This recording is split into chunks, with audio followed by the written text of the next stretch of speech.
یہ تو clear cut admission ہے. یہ کہتا ہے کہ ہمیں انہوں نے فیسیلیٹیٹ کیا تو فیسیلیٹیٹ کیا ہوگا, ہمیں تو کوئی فیسیلیٹیشن نہیں ملی ہے. لیکن بات بیسیکلی ہے لیول پلینگ فیلڈ کی. آپ نے کہا دیکھیے پیپلز پارٹی بھی اس کا حصہ رہی ہے. ابھی بے شک یہ وکٹم کارڈ پلے کرے لیکن یہ بھی اس کا حصہ رہے ہیں. وہ اس طرح کہ اگر رجیم چینج ہو رہا تھا پھر بھی یہ ان کا پارٹیسپیٹ رہے ہیں. اور ابھی جو لیکن اس مرتبہ جو الیکشن کمپین ٹریل ہے اس پہ بلاول صاحب نے بڑے اچھی کچھ باتیں کی تھی اور جمہوریت کے لیے اچھی تھی, لیکن زرداری نے تھوڑا سا کٹ مارا ہے. اور دیکھیں it's a very critical election that is coming اپ.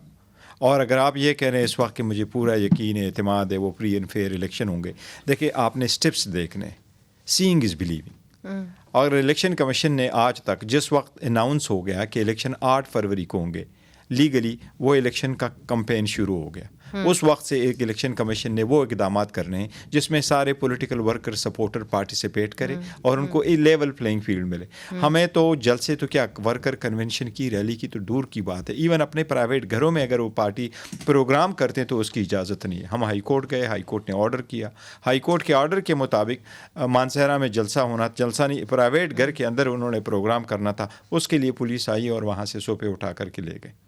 لاہور میں بھی ایسا ہوا, باقی صوبوں میں, پنجاب میں تو بالکل اجازت ہی نہیں ہے. تو ایک پارٹی کو آپ نے کمپلیٹلی آئسولیٹ کر دیا اور وہاں پروسیس سے آپ نے نکالا. اگر آپ نے ایسے الیکشن کرانے ہیں اور پہلے دن سے آپ کہہ رہے ہیں, جو ان کے صاحب ہے وہ کہہ رہے ہیں ہماری تو بات ہوئی, دوسرا صاحب انہی کا کہہ رہے ہیں کہ ہمیں تو 120 سے 125 سیٹیں ملنی ہیں, تیسرا انہی کا کہہ رہا ہے کہ اب عوام کو یقین ہو گیا کہ نواز شریف وزیر اعظم. آج آپ کے ایک اور جو ہیں لیڈر امجد نیازی صاحب, ان کو بھی حراست میں لے لیا گیا ہے.